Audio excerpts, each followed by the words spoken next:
Good morning or good evening, wherever you are in the world. Thank you for joining us today for one of our Digital Node webinars, where we're so fortunate to have such a great, fantastic, smart group of women with us today, talking about thriving, I guess, against resilience, and allowing us as business owners, the four of us, to really talk about our experiences as business owners, and very much, I guess, sharing those experiences and offering each other that guidance and support. But certainly during obviously the last 12 months and even beyond, we've seen some really challenging times. And I think this webinar is very much to kind of discuss in a very positive light how to develop a resilient mindset to thrive against the adversity that we've been confronted with. And certainly as business owners, we've all had our own benefits and challenges to what's been going on over the last 12 months. Certainly in me being based in Australia, I've seen, really kind of interesting times with our work across the globe. So for those of you who don't know me, I've been obviously working in the UK for many years, and I've founded Digital Node, which is very much a consultancy focusing on BIM and digital engineering, strategic advice and training. And we've been trading since 2013, and we've seen some great developments in the last 7 or so years, and obviously some challenges in the last 12 months, which we'll talk about. But certainly many businesses like ourselves have seen some challenges over the last piece of time, and different obviously processes and requirements for trying to deal with those challenges. So with that, I'm going to pass over to the panelists to introduce themselves, I guess, where they've come from, and their experiences in a few minutes. So I'll start with you, Elaine, if you'd like to kick off. Hi, thank you very much, Rebecca. So good morning, everyone. My name's Elaine Lewis. I'm Managing Director of CADventure. CADventure provides software and services to architects and engineers. We've been in business since 1989, so been doing this a little while. And in addition to my role as MD at CADventure, I'm also a non-executive director for the UK BIM Alliance, and I had the pleasure of being a Women in BIM mentor through part of 2020. So yeah, look forward to an interesting conversation this morning. Thank you. Thanks, Elaine. And now to Katya. Hi, everyone. My name is Katya Veleva. I'm director of Blush Cloud. I like saying we because I'm ambitious, but it's me for now. I'm a leadership coach, and I'm also a diversity and inclusion warrior. I have background in architecture and then digital construction, and my career kind of naturally evolved into working with people. And this year I established Blush Cloud, and I'm very positive about where we can get if we focus on ourselves and really raise our awareness of ourselves and how we can improve separately. So I'm very excited about being able to take part in this discussion. Also with Rebecca and Elaine, we are part of Women in BIM. I'm on the core team, and I'm also the mentoring lead. And the Women in BIM mentoring scheme has been something that's definitely helped me get through 2020 big time. Wonderful. I'll talk a bit about Women in BIM afterwards, but I think it's just been a wonderful experience for us with the mentor scheme. So thanks, Katya. And now to you, Beth. Hello, I'm Beth Rowell. I'm a director of the Blue Iris Partnership. We're a project management consultancy in the construction industry. We founded just over a year ago now, so it's been an incredible journey the last few years. Last year, I have a background in working for big project management consultancy, particularly around public sector services, and we specialise in leisure, health and education. Wonderful, Beth, thank you. And finally, Marie. Hi, thanks, Rebecca. Welcome, everyone. I'm Marie Grieve. I'm the Managing Director of Costello Palmer Communications, and we're a marketing consultancy specialising in digital content, and we support businesses within the construction industry, mainly working with architects, contractors, engineers, software developers, certainly looking at things like digital construction and BIM. I'm also very active within the Women in BIM network. I'm a London and Partners mentor, and last year during COVID, we celebrated our 5th anniversary for the business. So yeah, it's been an interesting time. Thanks, Marie. I think we've all, obviously, we're all connected to the Women in BIM network. As the founder, I've found a really interesting 12 months. We've had some wonderful experiences, certainly with the work that Katya and the team have been doing, with the mentor scheme. And there's been just a really nice, I guess, growth in our community, really, over the last 12 months, which I've just found really rewarding. Certainly when operating over different, or operating across different regions, it's been really interesting to see how we obviously have been affected, based on our work, not only in the UK but in Asia, in the US, in other regions, and definitely with companies that operate internationally, it's certainly been a challenge, but there's also been great opportunities as well. So we've found that there's been some opportunities with our work on a global front, because we've always been, offering remote support effectively to some of our clients. So, I'll start with you, Elaine. I mean, obviously, CADventure have been working on, with international clients who have different needs and different requirements. But, how has the pandemic really affected that? I mean, has there been some regions that might have been impacted more than others? We know, obviously, by the numbers of people that have been impacted, that's been clear to us. But certainly, has there been more focus in different regions of the world, which has caused different companies to reflect on their purpose or their requirements? I think the sort of looking back over the last sort of 10 months, I would say that to begin with, in March, everybody's first focus was how are we going to get our teams home, connected back to the office, being able to do their day jobs. So that was sort of very much the sort of first sort of month of everybody's activities. And I think, again, if you reflect, none of us then knew how long we were going to have to be working like this. So it all felt like it was, well, this will work for now and so on. So we spend a lot of our time both with clients in the UK and internationally, talking about how they could get their teams connected and collaborating in this new way of working in what seemed like we just need a temporary solution.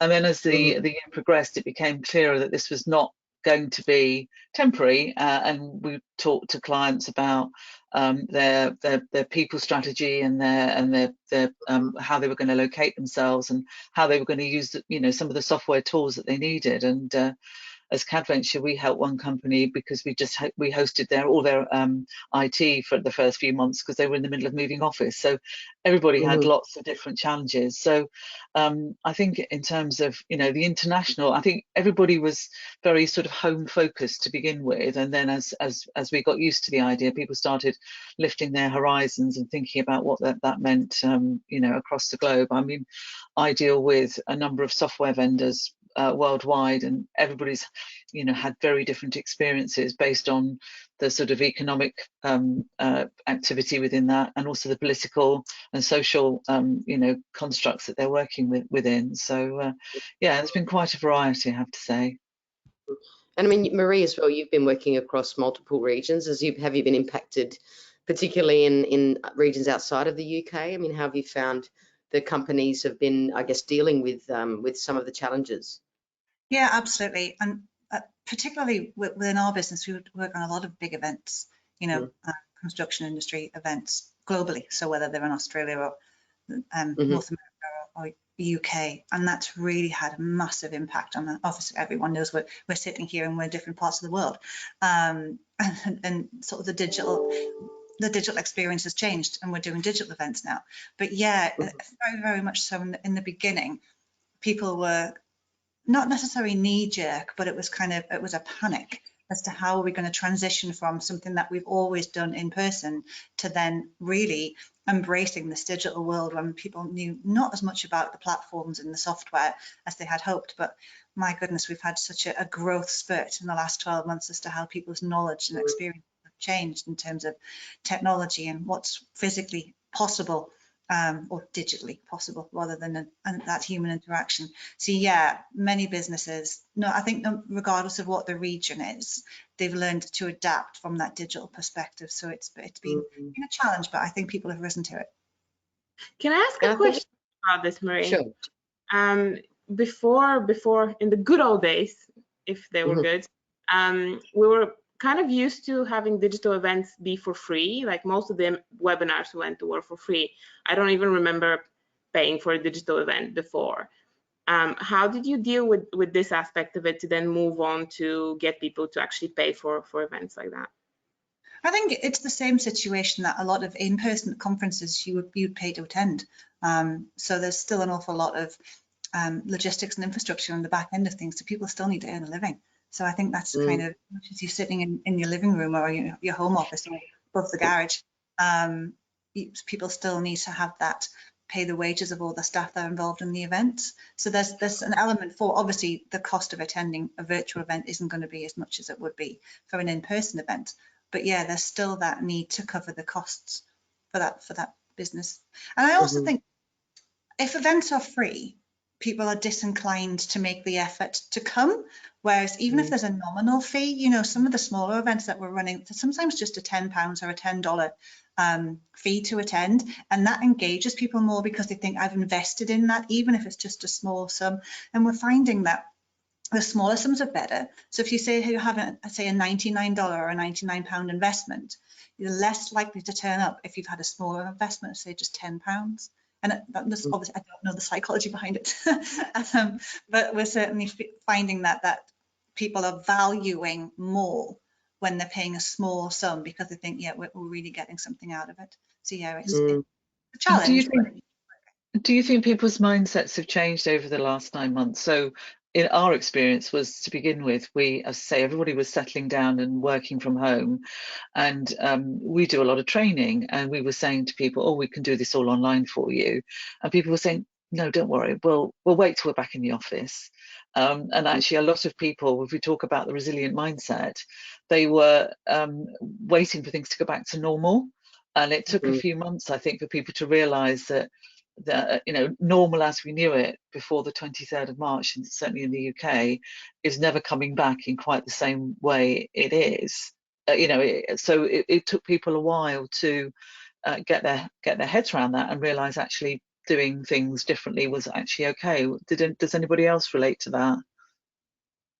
Totally. I was just going to say that a couple of our projects went on hold at the beginning of the pandemic, where we were confronted with the fact that we you know, we couldn't obviously deliver any, because we did a lot of training, you know, the BIM training and stuff, and we couldn't actually deliver any of the courses that we developed face to face.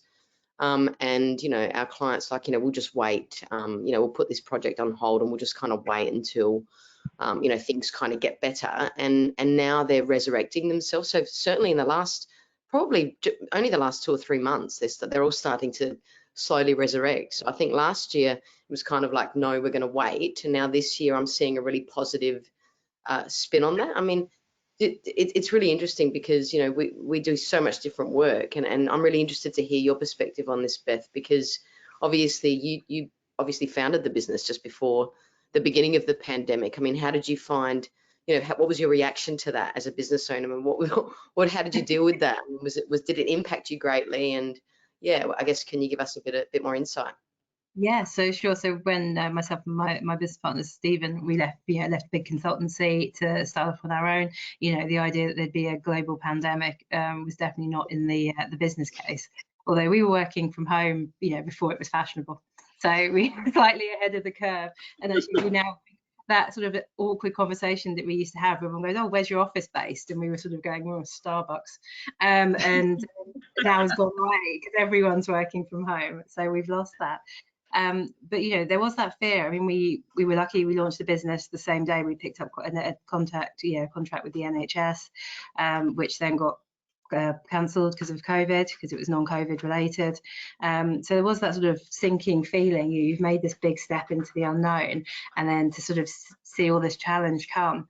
But then, I mean, really quickly, we then found actually there was a real benefit from it. So where, you know, we'd been trying to pound the streets, trying to get time to have coffee with people, to meet people for a drink, so we could tell them about our business, you know, and we were suddenly able to, you know, people had 15 minutes to jump on a Zoom call with us and have a, you know, and hear about us. People had the time now, and it wasn't, you know, we weren't trying to get dates and diaries, you know, we could just have it. So we've been able to open the door and talk to people about our ideas and how we wanted the business to grow, that we never would have got, you know, the business to business opportunities we've had talking to clients, we never would have got that in a normal environment, because people have now got the time to really share ideas with each other. And don't you find, Beth, it's so efficient, isn't it? Because you can, you know, have coffee with somebody in London at 10 o'clock and, a cup of tea with somebody in Sheffield at, 11:30, and, you can travel the country or even the world in, just a click of a mouse. I feel like I've been into more people's kitchens, back bedrooms, home offices, basements, and there's I've found people much more available and willing to chat. Once you get them to put their cameras on, you can really just have the same kind of conversation that you would have, if you were meeting them face to face. But it's also a little bit more personal and kind of you just get beyond the business side of things and maybe talk about how's the homeschooling going, or I've managed to connect with other business leaders talking about the challenges of how you look after staff in this environment and how you make sure everybody's doing okay, and what levels of autonomy and connections you need with people so that they can do their job, and yet you sort of still feel that you've got some semblance of understanding of what they're working on and how you can help. I think it's made smaller. Do you not think so? I mean, obviously Rebecca and I speak weekly, and she's in Australia and we're in the UK, and it's kind of, I have clients in North America and across Europe, so in a typical day I can start my Zoom calls at 7 a.m. talking to Australia. I have my London clients through the day, and then I have my LA clients on an evening at 7 o'clock at night. So the world can come to my home office in one day. So I just feel that the world is shrinking because we have all this fabulous technology at our fingertips, and we can just Zoom call, or even I use WhatsApp a lot and just sort of FaceTime people on WhatsApp and just pick the phone up, and I can ring anyone. We're working with a team for Building Smart in Switzerland right now, and we sort of just communicating really, really easily. So I just think that the world of opportunity is really, really growing, and the physical world is shrinking. So it's totally. I'm also feeling now people I've never met physically, you sort of, it becomes a bit of a shock now, because we've got clients, we've got project teams now that we've never actually met face to face, because we're trying to minimize the works of people that are going to site. And so now, there's an architect, I've been working with him for 6 months now, and actually I met him for the first time the other day, and you're like, oh, you're a lot taller than I was expecting. So we've all become normal now. We've built up this relationship that you never would have thought would have been possible, if we talked about this 18 months ago. Similarly, working with clients sort of mid next year, and I haven't really had a live interaction with any of them, not even one. But what Elaine was saying about getting closer to people when it's one-on-one, like the little things that you see behind them, like I've been wanting to talk to Beth about this beautiful image behind her of Frida Kahlo immediately as soon as I saw it. And that opens up a new door. I can know a little bit more about her. That's a new connection. I take note. I love that. Stephen's also heading. I was just going to say that one of the things that we found that that was really interesting was that I came back to Australia thinking, I'm going to manage this international business and, spend more time with family here and go back and forth and stuff. And, life happens, but also, you don't expect a pandemic to basically throw you off of that journey. But a lot of the research suggests that leadership and leadership qualities and people that thrive in very kind of difficult times, are those that, or people that come out of at those times are those that will generally thrive in any situation. And that's why it's really, I think, encouraging to see the five of us obviously all really pushing our business. And certainly, Katya, I mean, you've just started your business in an environment that's effectively really quite difficult, but at the same time, not so much. So it shows leadership in you. It shows obviously, great qualities that you have. But I mean, how, what was that always a strategy? I mean, what was your kind of thinking around it?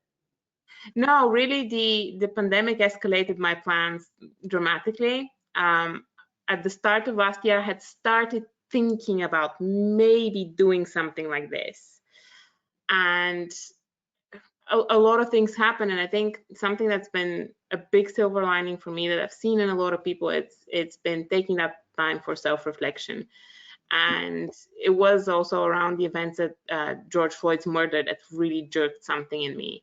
And it was very much a moment of clarity. It's like, what do I want my life to be about and my work to be about? And when life and death situations are happening around you, just put in a situation to be like, no, I want to be happy about what I'm doing. I don't want to be surviving. I don't want to be coping or managing. I want to commit to thriving. And there's a lot to be said about positive leadership and positive psychology, where you focus on what works and what's good and reinforce that instead of trying to manage problems. Yes, of course, you will have to, problems need to be managed, but it's, I think in times like this, it's crucial to reinforce the things that work and that are good and that really connect to your own values. And that was a big deal for me to really look around me, like, these are my values. This is what I want to reinforce, and this is what I want to put out in the world. And it felt almost like I didn't have a choice. I had to do it. Yeah, I know. It's interesting to say that. So it's been really empowering that I've found in this as well that, although it's scary having your own business and knowing that, you're completely responsible for everything at the moment, at the same time, it's that empowerment that gives you the fact that it's up to you. It's your call. It's your responsibility how you manage your way through this. Whereas, I'm not trying to deliver somebody else's vision. I'm not trying to fund the lifestyle of a faceless bunch of equity partners who you'll never see. To do that, it's up to me. And I found that's giving really empowering to do that. And I'm so much happier having that responsibility and control in a situation like this than I would have been if I was still working for somebody else. Yeah, totally. I was going to say the same thing. I think one of the things you said, Katia, really kind of rang true in my mind, because I felt exactly the same when I started my own business. It was more about, what do I want my life to be and where do I want my life to move?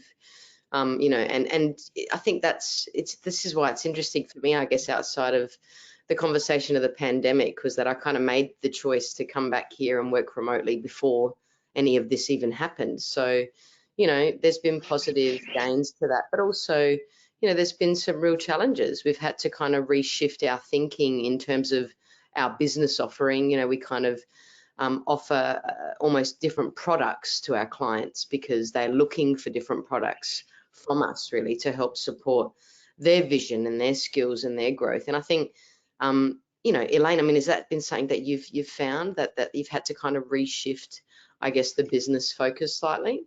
I think what we've been able to do is really, for me, I'm excited about some of the things we've achieved over the last 12 months, which were always on the to-do list, but when, the pandemic has encouraged us to do that. I mean, just one example of that is being able to deliver training online. It's something that's been technically possible, for many years, but the pandemic sort of forced us to sort of address that and put that in place. And we started sort of around May last year, sort of just putting out sort of our own sort of training program on a pro bono basis, so that we could connect with some of the people that were furloughed potentially, and just help keep them engaged in the industry. And that turned out to be a very it was done for all the right reasons, but actually turned out to have a great impact in our our profile and our reach. So that was good. It's interesting listening to you talking about your passion to start your own businesses. In my case, CADventure was started by my husband while I was doing my day job, and he was the one that had the vision and the passion back in 1989 to start his own business and start providing this sort of spotted an opportunity, provided a service to architects and engineers. And so my thoughts are around, well, we've been through 3 recessions already, we can do this. I also think also about the fact that I've got my team of people around me, and I'm not just thinking about our own sort of family situation. I'm caring for and making sure we can pay the mortgages of all the people that work for us. So it's a sort of different, not different responsibility, but it's a different mindset. But I just keep looking for finding the silver linings with, the sort of passion and the commitment that the team have put into doing everything we've been doing, and just put our entire focus on looking after the clients. If the clients are okay, then we'll be okay. And that seems to be working. I found that we've, the biggest challenge for me particularly was the fact that because I couldn't obviously travel, and we've got clients in the US and the UK, as much as you can do the early morning or the late evening meetings. I mean, it's just not sustainable. And I think that's my only concern, more focus on kind of the local business growth rather than trying to do too much across, you know, the different regions, particularly because, I mean, like most, well, particularly like Beth, Katja, and even yourself, Marie, I think we're, you know, we're very small, and I mean, you guys are pretty small as well, Elaine, but I think we're a small business, so I've had real challenges with, you know, trying to deal with the, you know, delivering full day training courses for clients in the UK, which is literally not possible because it's in the middle of the night for me. So I've had to bring in that totally also different. sort of brings into question, what about our work-life balances? I mean, Marie, you were talking earlier about starting at 7 and probably finishing at 10 o'clock at night just to be there for your clients. You know, how do we all make sure that we actually do get a bit of time away from the screen? And you know, I think for me, resilience comes from having you know, outside interests and pursuits, you know, that balance the day job, as it were. What about the rest of you? Yeah, I agree. I think one of the biggest impacts has been that social impact, so on our mental health and our well-being. So it's not just about the impact on the economy, it's about the impact on us as human beings in a society. So I think the need to have that work-life balance. And I know when the pandemic hit, last January, it was, like I say, it was our 5th year of business, and we were the busiest we'd ever been. And the amount of work we had lined up, the year was looking amazing. We were going to hit record profits. You know, we were just set to have a brilliant year, and then this great big thing just smacked you in the face. And I always thought that we're kind of fighting this invisible wall. And I think that drove me to just work 24 hours a day. And I just worked constantly to try and just make up for the work that we lost, because we lost clients, we lost events, we lost lots of things. We probably lost about 40% of the business within 4 weeks. So that then drove us to think, right, how are we going to claw that back, and how are we going to generate different types of work, which we did, and we had a brilliant year. But it meant that your ability to do anything other than work had suffered. So this year really made a concerted effort to have that societal shift to make sure that I don't just take 4 days annual leave in 12 months. So it's kind of, you really have to think about, there is more to life than work. And that's really difficult to think of when you think, right, is my business going to survive? Am I paying my staff's mortgages? You know, so kind of think, we're now at a point, and I think Beth said this earlier, that we're all just getting on with it now. So you can take a deep breath, and you can be a little bit more selfish and say, right, okay, I do have to have that time to take the dog for a walk at lunchtime, you know, and make that conscious effort to get out of the house. So yeah. I think what Rebecca said before, just mentioning it's not sustainable. This kind of working is not sustainable when you're doing something on your own or in a very small business, but really in any situation. This is the most important animal. Like, if this is taken care of, I know that things are working. And I know we say that a lot, and it kind of loses meaning a little bit. But I think in this particular time, I've experienced it for myself. And I think I'm standing on a lot of work that I've done for my mental health, because I've had to work on it quite consistently for the last 4 or 5 years. And I hear you very loud and clear about working 24/7 and so on. But also, before we started, I mentioned how I know how this works. And I know that if I'm tired, this starts to work very much against me. And all the fears come out, and all of the bad thoughts come out, anxiety just creeps in. And then nothing that I do really is of quality, because it's based on fears, and it's not good. So I take breaks. And I know what I'm functioning. I've observed myself. I've taken the time to really understand how I work, and then apply that. And sometimes it sounds scary. And I've had this. My clients are throughout Europe. Given we don't have that much of a time difference, about 2 hours at the max. Some in Austria, some in Eastern Europe, but it's not that big of a difference. But I've had a conversation where a client really wanted to have later evening session, like later in the evening, in the afternoon. Which, you know, my immediate response is like, I need a client, I need to get that, I'll do that. Then I had to stop and be like, no, maybe I just need to request that. I need to have this conversation and say, listen, I'm going to be the best for you at a different time. Would you like to try that? And the client was actually quite happy to accommodate it. So sometimes you can ask for what you need. actually really always you should be able to ask for what you need. And then when you're taken care of, you can do your best and do a good job. I mean, Yeah. both myself and my business partner Stephen, we've both had COVID the last few weeks. Tomorrow is my last day of being in isolation, and to sort of have both of us in the business, you know, ill at the same time, you know, that's obviously another scare as well. We've got a lot of live projects at the moment, but again, this is one of the values that we thought, you know, so we built into the business is we're just going to have to be honest. You know, we haven't got a big corporate base to hide behind. We haven't got a big pool of people that we can pull back into if we're sick. You know, so we're just having to, you know, being honest with the clients. I mean, we are delivering COVID works in a live hospital, so we're pretty sure that we've picked it up, and I think the client's really understanding with that, because, you know, it's hitting the project team in all different sizes as well as the frontline hospital staff.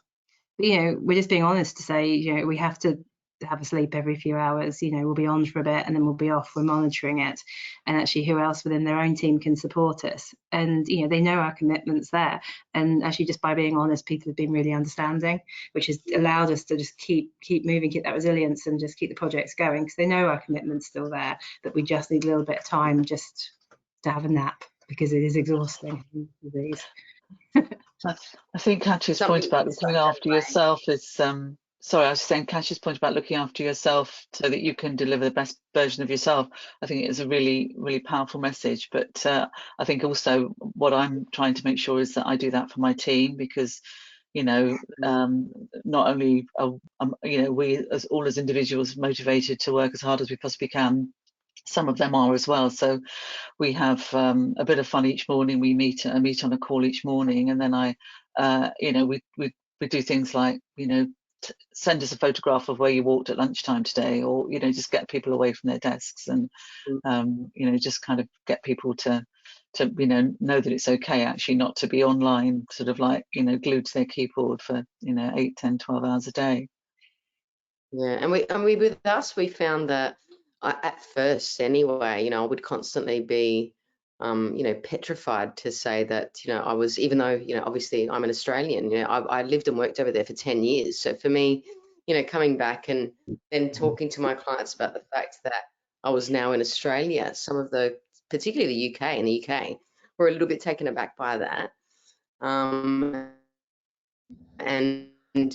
at first, you know, I found that I couldn't really be 100% honest, you know, with them, because I was petrified.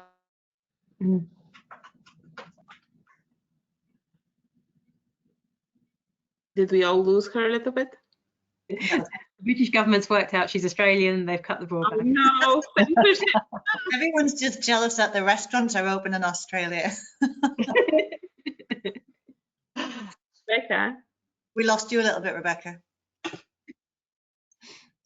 We've lost you. Can you hear me? Yes, we can now.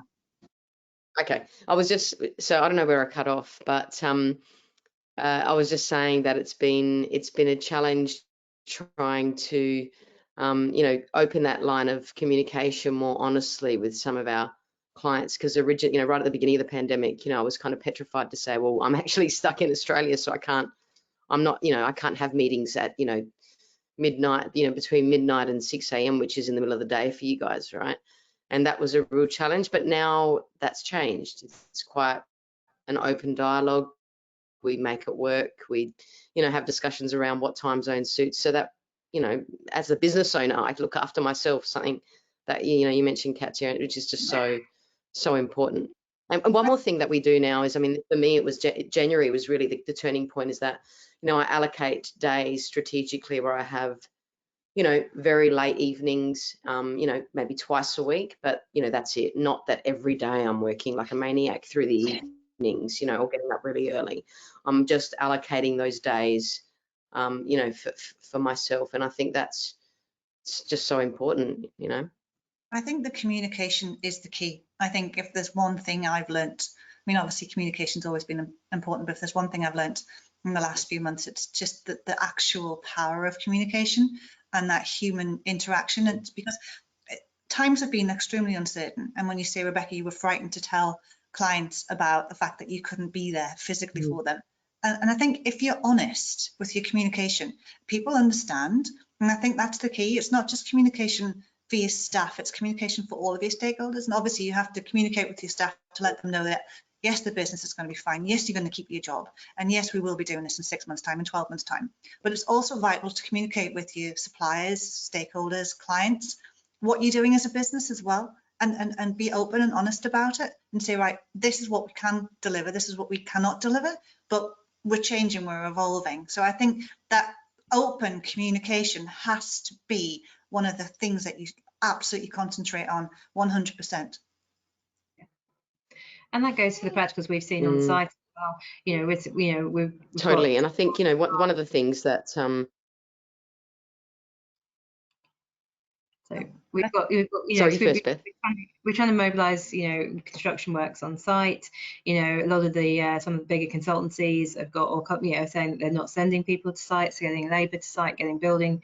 I think people like building control. Things that services that you just wouldn't think twice. That normal mechanism for construction, all those trades, everything that comes together. That resource that's there. When you've got some people that have got a corporate policy not to send people, and particularly, we're working in a live hospital, so there's an element that you feel like you're sending people into ground zero to try and deliver some of these new works that are needed to support that, and just trying to find ways to find comfort around comfort and support people. But telling it's going to take longer. People do need longer to to resource up. Your projects are going to take longer. I know you want to deliver this now, but it's just going to take more time at the moment because there is that nervousness and people are getting sick, and so we have to be a bit more tolerant that it's going to take time and delays are going to happen. Yeah, I was talking to a client who's working on a big luxury hotel development in central London, and which was due to open this year, and it's not going to open till next year. So obviously there's the knock-on effect of all the financial implications, but it's just that the resources just aren't there. One client we were talking to had a really, really interesting thing to say, and he said buildings still need to be built. It just might be getting there a little bit slower. And I think everyone realizes that, and everyone has that tolerance now. Whereas in the beginning, it was very much panic stations. But yeah, buildings still need to be built. Yeah, and we're going, and it's happening. And I'm so proud of the construction industry, the way that it is just keeping going and delivering things. And there's a real sense of teamwork there for getting jobs done, which is just amazing to be involved in. I literally dropped out for about 3 minutes there, so I'm just going to kind of jump in anyway. Hopefully you can hear me. Yeah. But I was just going to say that one of the things that I wanted to touch on as well from everybody is just your experiences in, I guess, bringing in new work. How you approach, that process. Obviously you have existing clients that you have relationships with, but what about, I guess, getting out there and promoting your businesses? I mean, Katja, that's something that you've probably started and you're actively doing at the moment. How do you approach that? I am very much. And my first step has been on personal interactions. So I'm drawing in on my network. And because my new venture is very much geared towards people, my network is a big resource. So and it has responded very well, because the truth is people have worked with me and know what it means to work with me, and this is just a slightly different angle. Well, it is quite different, but I was already within digital adoption applying so many of the principles that coaching is based on, and I've always been active in diversity and inclusion, so there is that background. So I'm very much drawing in on that as a first stop, and I'm also quite structured in what I do. I've very, very intentionally carved time for marketing and learning about business building, and I give myself strategic days. And at some point you may start seeing my time lapses on social media, where I just get a big sheet of paper with a lot of post-it notes, and I really give myself time to plan how to do things, which is something that, again, I've heard so many people in business talk about, but very rarely do we really make that time when you have it. It's not a decision at the last 10 minutes of a meeting or just to make something happen, but it is strategic, and I'm understanding the mechanics about behind things moving in social media and generally in online reach, because everything is online. So I've been building up this knowledge and kind of getting these things sorted. And have you found this the same, Beth? Have you had to kind of, maybe prior to being unwell, I mean, have you had to strategically, I guess, think of a solution to start to engage new clients? Yeah, I mean, like it's the importance of having that network, and I think for anyone that's starting their own business, I'd be interested to see what else's comments were. That network that you've built up throughout your career, it's times like this when you really appreciate those people and those relationships. Most of some of the work's been through, most of our work's been through referrals or even small pieces of work from people that we know. So we've done quite a few kind of small pieces of work, whether or not that's supporting someone with some bidding that they're doing, some procurement, some sort of ad hoc advice, and then now we're seeing that growing into much bigger projects. And it has been people going, do you know what? We know Beth and Stephen's experience. We know they'll get that done, and picking up the phone to do that. So, initially with us just telling people either through, we've done quite a lot on social media, but just reaching out, having those conversations, and then from that referrals and those linked conversations. But that, one of the aims of our business is the fact that we believe that the PM is being skill-based, so we can drop into projects, while, we'd love and we can do commissions from feasibility through to handover of a new building. It's using our expertise when it's needed, and that's what being able to parachute us in and out has really helped, and that flexibility to do the small commissions, use us as you need us, has just really helped. And I think that's a referral where some of the bigger consultancies just don't have that agility to jump in and do that, because there are much bigger machines, much bigger overheads to feed, and we can drop in, help an internal team build themselves up, or even we're working with contractors, with architects across the board. And it's that flexibility and the fact that the word's been getting out that we are working all those different sides of the fence, which has kept us busy throughout and is helping to grow our business. And something else as well, according to research, in order for someone to hire you as a person, as a consultant, they need between 6 and 21 interactions with you to really commit to money exchange. And in this point, you kind of need to think about how to balance your generosity as well, especially when you're working in promoting development efforts, especially with digital construction and diversity and inclusion. And this is where I try to make as much time as I can for things like this, which are outreach, and they're not immediate revenue, but they're important because it gets you out there and it allows people to see who you are. So then they're much more likely to want to actually work with you. And that's not easy because you need to get work done, but creating supporting content and creating this added value essentially to your services is very big, because when everything is online, when someone is making that decision whether or not to work with you, they will Google you, they will look on your social media, they will see what you're putting out there, and they will get to know you before they've had a live conversation. And these minimum of 6 interactions include that.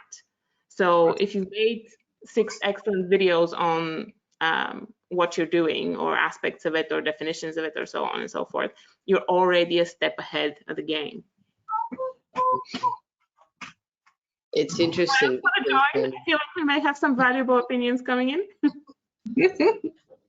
I was just going to say, it's really interesting because we've been, I agree with you totally, because one of the key drivers for me, I mean, very early in the kind of BIM journey was being a thought, being in that thought leadership space, advocating for change and et cetera, et cetera. And, we were offering, virtual training and virtual consultancy before the pandemic even hit, right? So, for me, because I could only be in one place at one time, I was already doing that. And now, again, I think that's been, that kind of forward-thinking approach has really benefited me as a business owner now, because our clients like, okay, I remember you guys have said you can do that virtual training, let's do it, and I think that's been, I don't think it's luck. I think I just had, I had an idea and I started to push it, and it's worked really well. So in that realm, I'm really happy. We've been quite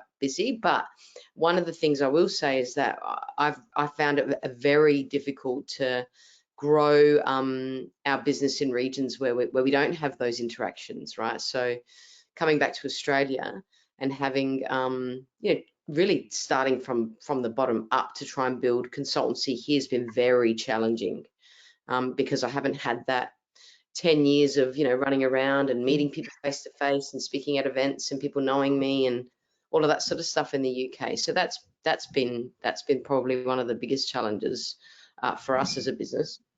I think reputation is key, and obviously for businesses that are starting out, it's that uphill struggle to build your reputation. Obviously, Beth's got many years of experience that behind her, so it was probably a lot easier than it is going to be for Katia, because Katia is not known for being this coaching wizard. I love that word you used earlier. It's building up that reputation, and any business to win new work, you have to have trust and confidence. Clients have to have trust and confidence in who you are, what you do, and what you can do for them, and that added value. And you have to find your differentiator. I mean, Katia's got that in spades, and she's going to be amazing without a doubt. But for any business, whether you're young, old, you've got to have that differentiate, and you've got to, and it goes back to what I said about communicating what makes you different. And for many of us, certainly for my business, again, it was built on my network, and it's been built on referrals, and many of the clients we've got have been recommendations and word of mouth. But you can't just rely on that. And people are very cautious on their spending these days. So there has to be more. You have to tell that story about who you are, what makes you different, and why they should come to you, and what value you're going to add. And that comes through many of different forms of communication. And as Rebecca said, it used to be we'd all go to events and we'd talk to people and tell everyone how amazing we are, and we'd stand up and do presentations and talks, and that's all been taken away from us. I know when we first started working in North America, and we worked on the New York Build conference, I got my first 2 New York clients just from speaking at that event. So it we have to transition into ways of how do we convert that into still interacting with people, and Katia mentioned social media, and whilst we've been sitting here, my phone's just been going crazy on LinkedIn for people liking what we're talking about right now. So it's that thing. So we'd have to find replacements for what we would have been in our comfort zone earlier on, to say, right, okay, how can I still show people that my business is what they need, just in a different way? Yeah, we all have to.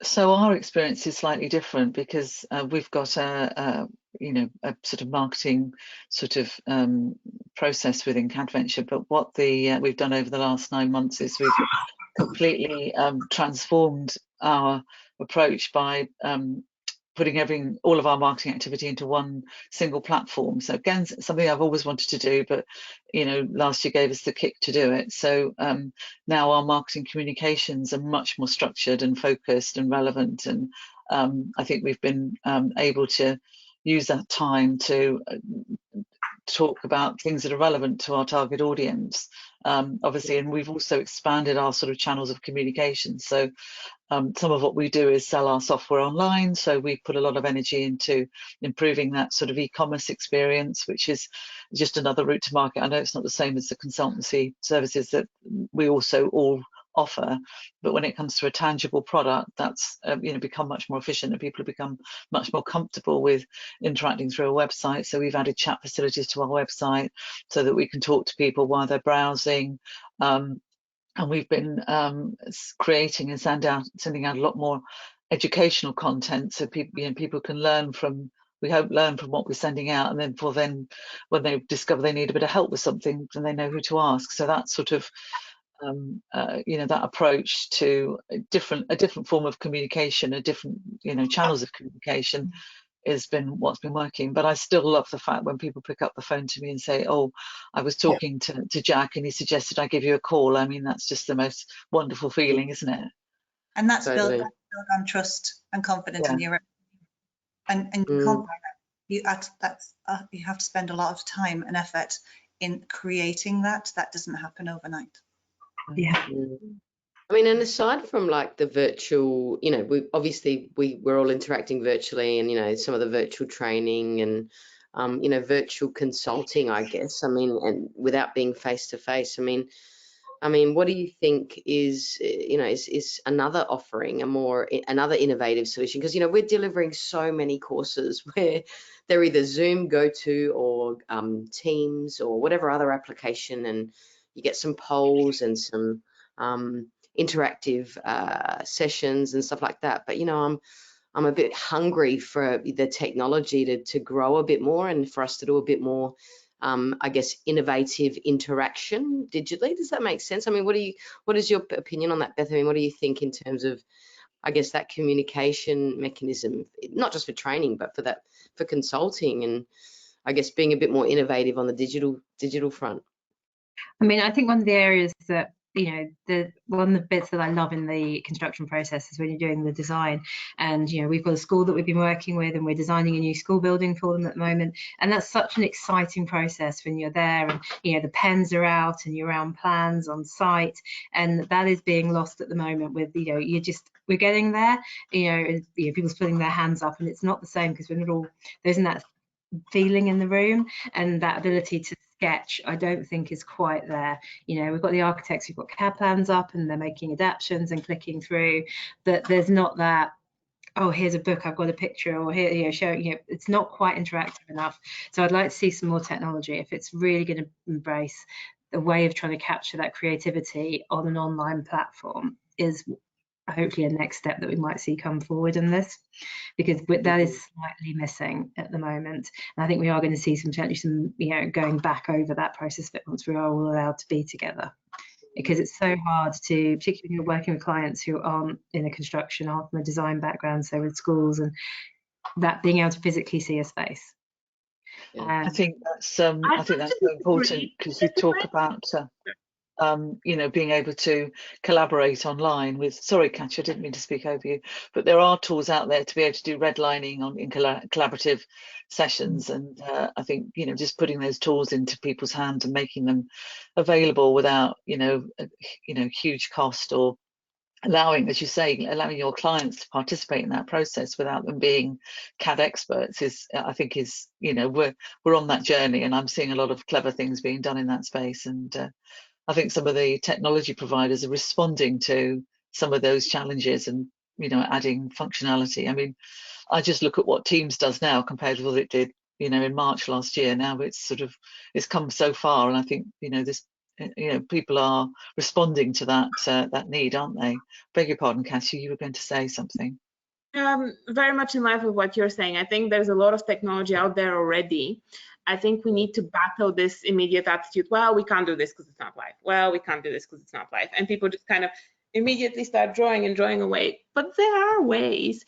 Like the normal Zoom call has an annotation option on it. And I've been on a big training with about 100 people where the presenter allowed us to use the annotation, because obviously you need to unlock it. And it went bonkers immediately, and it was really fun. And of course there were like hearts drawn on top of his serious presentation and things like that, and it was excellent. And there's small things that you can do to really improve a digital experience, practical things in your physical space as well. One good light can change your entire world. It really can. And bits of technology as well. If you're willing to look, there's some really easy things to use. I'm a big proponent of Prezi. Anybody that's ever seen me has seen that. Just the way you present alongside yourself and putting yourself truly out there. The part of you that you're showing as well, because I move a lot. I'm someone who kind of happens in full size. This is not enough of me, essentially. And just like that you see what you need to see from me, and little things like that can make a huge difference if you stop and think about them. But because things are happening just in a managed state, often we miss them. But I think there's a lot of things out there. Just ask yourself the question, oh, this is what I want to do. What am I getting out of it? Is the first question from sketching together. And then what are the alternatives? How can this become more digital? I'm waiting for the holographic technology to progress. We've seen some really exciting so when you can sort of project yourself into a room, so you could be in a boardroom and you could physically, everyone in their chairs can look like they're there, but they're holograms of yourself. So I've been reading a lot about that and haven't little experience. But I can't wait until we can start having maybe hologrammed audiences and a hologram speaker on the stage, and that's going to be pretty cool. I mean, I think from a CAD and a BIM point of view as well, I think it's really shown, you know, existing building information, you know, when you don't have those record drawings and they're not accurate, again, that impact when you can't just go to site and measure up, and you can't get to and stick your head a bit into a ceiling to see what's there. You know, we're seeing that, you know, record information isn't there. You know, clients don't keep good estates information. I think this again will hopefully work call the importance for surveying and having that, because when you are having to plan projects remotely, you're having to design remotely, and your estate information's not there, that just, and you can't get people to site to verify it, just adds again that level of complexity, which you know, will reinforce the importance of having that proper mapping of information. Beth, there are some fantastic tools out there that do exactly that. You go to site once, you capture everything, and then you can walk around that model and as if you're there and measure and so on. So I think it's about you know, finding the right tool. I went to an event where we were brainstorming, and I was introduced to a tool where you could, you know, stick sort of virtual post-it notes onto a board and, you know, move them around and so on. You know, it's like you say, that we only become aware of these technologies when somebody else introduces them to us, and you go, oh, that was good, and now I'll use that in my business. That's how we learn. And that knowledge share is so important, so that we keep evolving. Yeah, I was just going to say that I guess the key, I guess just to kind of summarize, because we've got a few minutes left, is just the key, you know, to the, I guess the topic, you know, at hand, against, you know, thriving against adversity and developing resilience. I think as women and as business owners, we already have that, and we've already been, you know, forced to, regardless of what's been going on in the world with this pandemic.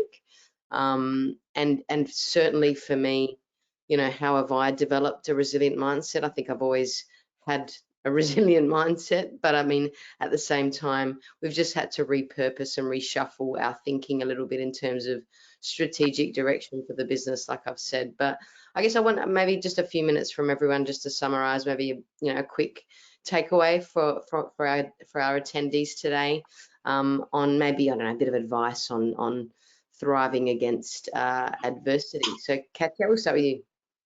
Sure. Well, the theory behind resilience says that you build resilience when you go through challenges, right? And this has been my experience as well.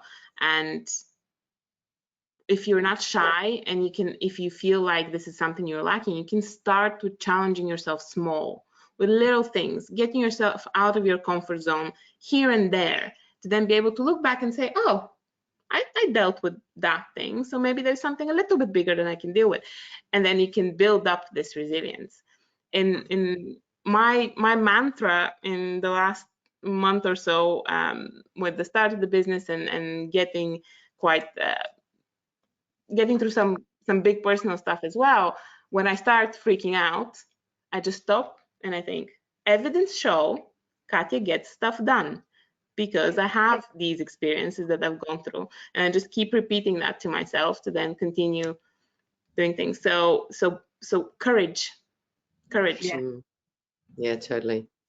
What are your thoughts, Elaine? I think there's probably three things that I would say that have helped me sort of maintain my resilience. First of all, it's actually talking to other people in other companies in a similar situation, and having those kind of open conversations about, you know, what's keeping you awake at night, what's keeping me awake at night, and how you're solving it. So sharing ideas.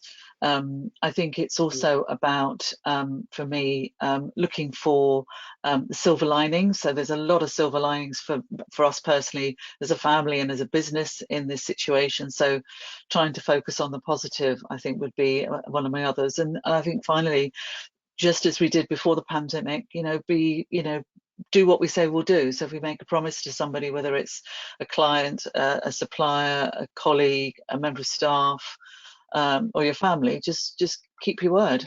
And that's what I try and do. Yeah, good point. How about yourself, Beth? I mean, I know we've touched on it before, but I think the importance of that honesty, you know, for us, we are a two-person business, you know, it is us, and, you know, you have to be honest with people around that. You know, it is easier to try and put a glossier face on it, but I think people respond to that human nature, and actually we're all going through challenges at the moment. You know, we are a new business, you know, when we're going to be creating lots of things for the first time, and, you know, being honest and tell people that you're on that journey and people will buy into it. And the importance of surrounding yourself with like-minded, positive people.